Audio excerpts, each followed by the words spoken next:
If there's one thing that we seem to be obsessed with as a culture, it's nostalgia. Everybody loves to reminisce about how things were when they were kids and how things, at least from their point of view, used to be better.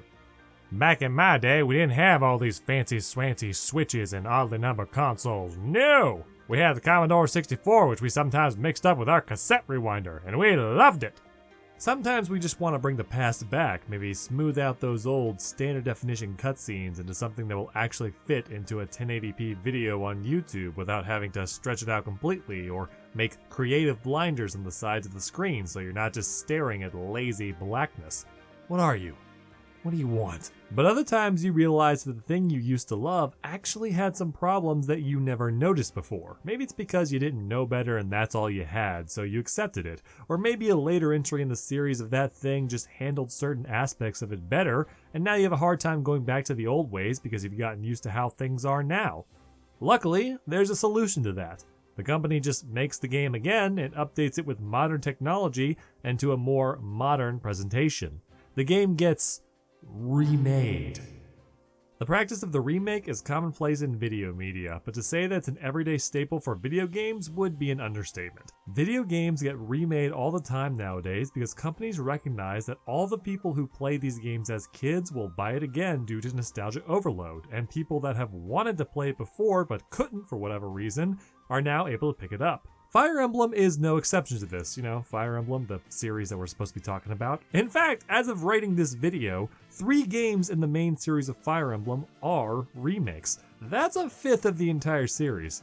But should Fire Emblem be getting remakes, or should we just be looking to the future with new games instead? Short answer, yes, they should be remade. Yes, this time we are just going to actually answer the question of the video right out of the gate. We're not going to go through each period talking about remakes in Fire Emblem because there's only like 3. Instead, I want to talk about why I would like to see certain games in the series remade and both the benefits and risks in doing that.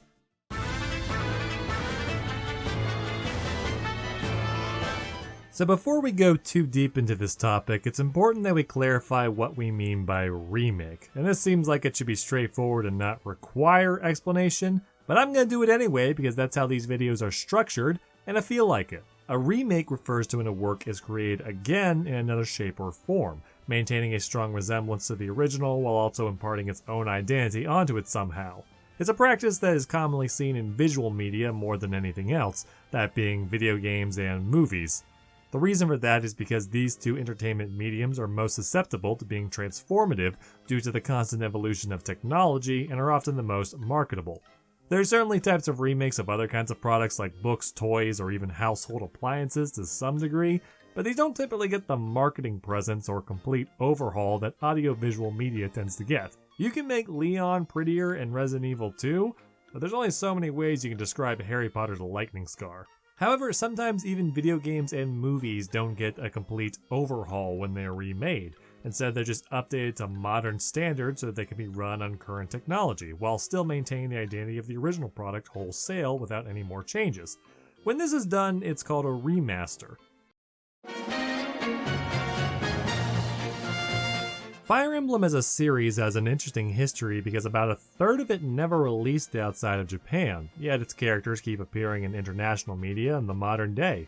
Nowadays, Fire Emblem is a common Nintendo household name, but even then there are major, well-known characters like Roy that the average Nintendo fan only knows or has attachment to due to his appearance in Super Smash Bros., opposed to, his actual game. This is one of the main reasons that the first international remake that we received was Shadow Dragon. For years, Fire Emblem fans had wanted to learn more about Marth and what his story had been all about, but we were denied that and instead had to go on fan interpretations of his character based on his appearances in Super Smash Bros. Fan interpretations that mostly turned out to be wildly incorrect. Then Shadow Dragon came out and we finally got what we wanted, even if our overall reaction to it was mixed. Also, a quick pause on the video while we're discussing this particular subject. There's something I've wanted to address for a while. Back in my first year for Fire Emblem February, I did a review on Shadow Dragon and the other international games, and I was pretty overly aggressive towards Shadow Dragon in particular, despite saying that I didn't consider it a bad game, and still don't. Regardless, I now kinda hate that video and some of my older videos I've done because I was being a bit over the top and hadn't developed a sense of what my style was yet. Plus, I think I was a little unfair to the game in some areas. Anyway, I recently replayed Shadow Dragon in preparation for this video, and I can honestly say that looking at it years later with a fresh perspective and newfound appreciation for the older titles, my opinion actually hasn't changed that much. Don't get me wrong, I still regret the way I eviscerated certain parts of the game in that video for the sake of bad comedy, but Shadow Dragon just isn't my cup of tea. It's okay if you like it, but I just couldn't get into it because I didn't like how flat the characters were and how the story just didn't get me terribly engaged, and as a result, I was pretty bored in my playthrough. That being said, I do think I was unfair to Marth by calling him a cardboard prince. He's not a cardboard prince, he's a very good boy. Anyway, back on topic, this issue of people having been exposed to some characters but not having full context for their stories is something that still comes up today. Quite frankly, even more so with the existence of crossover games like Fire Emblem Heroes that use characters from the entire franchise, including games that are not readily available. I mean, sure, fans that only recently got into Fire Emblem know that Sigurd is extremely attractive, but they may not truly understand why everyone keeps calling him hot. So remakes are a simple solution to that. They provide context to a series that a lot of people may not already have. People playing Fire Emblem in the modern day may not understand why characters like Ike or Micaiah from the Telia series are so popular in the Fire Emblem fandom, especially when you consider that their games sort of bombed in sales. Remakes would allow them to experience that and form their own opinions on whether or not the love for these characters is warranted. And a remake is not strictly needed for something like this, but it does make it a hell of a lot easier since these games have been out of print for a long time, and unless you're willing to figure out emulation, it'll cost you a pretty penny to get it working again.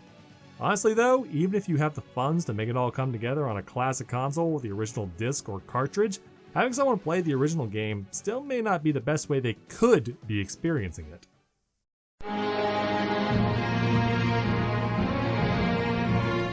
I don't really like to pick favorites when it comes to things because I often can't narrow it down to one choice. But if you held me at gunpoint and made it so I absolutely had to pick my favorite game in the Fire Emblem series, it would be Path of Radiance on the GameCube. I love this game. It has great characters, a wonderful soundtrack, an interesting and engaging plot, and has a fond place in my heart, both it and its sequel. And yet, despite how much I love this game, whenever I think about replaying it, I am given a strong sense of pause, because I am intimately aware of some of the issues that it has when compared to the modern series, specifically its pacing. Path of Radiance is what most people consider to be one of the high points of the series, yet it also suffers from how much it shows its age, most notably in its level length. Long story short, some of Path of Radiance's endgame chapters can run for a very long time and can be very boring to sit through because you have to wait and let every single enemy attack, watch them go through the animations, which can be longer or shorter if you choose to turn them off or not, and slowly but surely make your way to victory. Unless, of course, someone dies and you decide you want to restart for them, because if that's the case, you gotta do it all again. Most of the old games suffer from some of these issues in one way or another, but Path of Radiance especially had it bad. Not to mention that, as a console game, you had to devote some very specific time to playing it, so that you couldn't just pick it up and go like you could with the handheld titles. You want to play Path of Radiance? Well, you better have a few hours set aside in the evening to do that, which as an adult, I am starting to find is becoming increasingly and depressingly rare.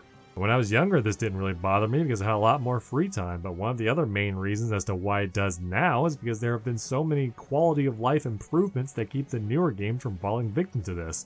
You can speed up combat animations with the simple press of a button instead of using a menu. You can skip enemy turns, which speeds things up significantly, but also might leave you questioning how someone just died when there were no enemies near them, and oh, I guess there were, I feel dumb. And then of course there's different modes like casual, which allow you to play the game in a bit more of a relaxed way if all you're trying to do is just have some fun and want to save the challenge of classic for another day. Barring changes in more technical things like game balance or even improving on presentation aspects like Shadows of Valentia did by adding good voice acting, these are all things that could make older games like Path of Radiance much more approachable. It's not that the game is bad, or even that I don't still enjoy it to some degree, but adding modern touches to an already beloved and good game is a great way to make it even better. Now, of course, you do still have to be careful on how you handle certain aspects to it.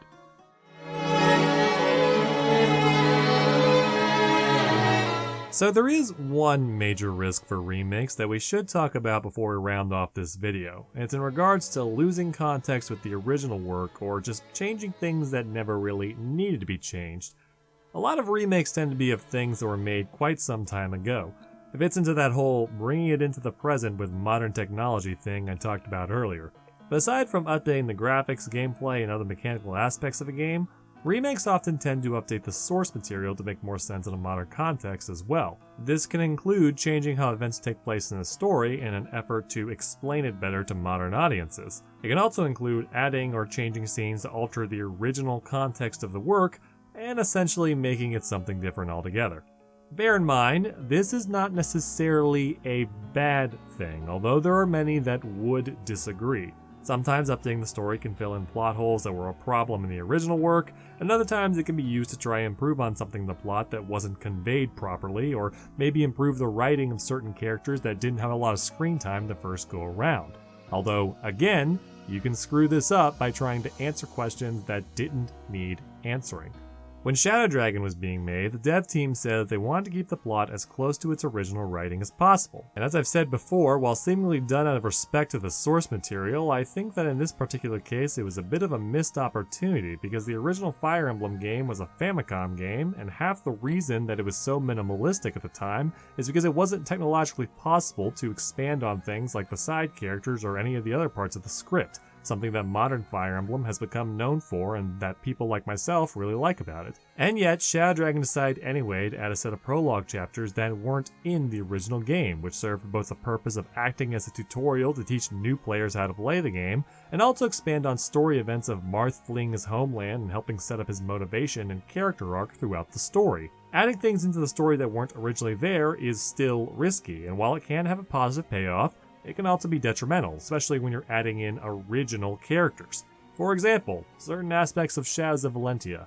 In Shadows of Valentia, a remake of Fire Emblem Gaiden, there are several characters added to the story in order to add more drama and expand on the narrative. And sometimes this is done positively and we get good characters, like Alm's cousin and rival to the throne of Rigel, Berkut.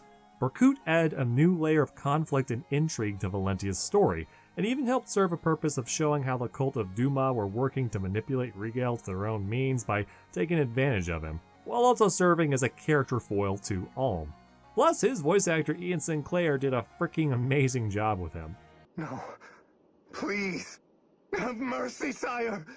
Your Excellency! Uncle! But then there are other characters that feel a bit superfluous and with whom the story could have probably done without, like Faye. Faye was another original character added for the remake, but unlike Berkut, she didn't have much main story relevance. True, she adds a bit of diversity to the Ram Village characters by being the only female member other than Celica at the beginning, but she also kind of only exists to fill the role of female character hopelessly and somewhat psychotically devoted to the main character, a thing that has become a staple in the past few games. Adding new changes to the original story in the form of a character or new events can create new context, but the context doesn't have to be bad. It can expand on the narrative a lot and be good, but it can also create something that is unnecessary and distracting.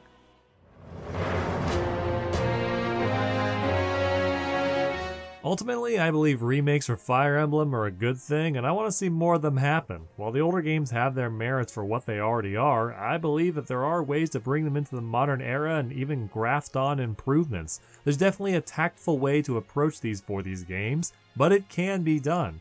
And if we can't get remakes, then I would appreciate if we could at least get remasters and localizations for games that are no longer accessible. Bring forward the series library onto the Switch, give people a chance to play some history. If they're gonna port Final Fantasy VII onto the Switch, they can at least give some love to their own IPs.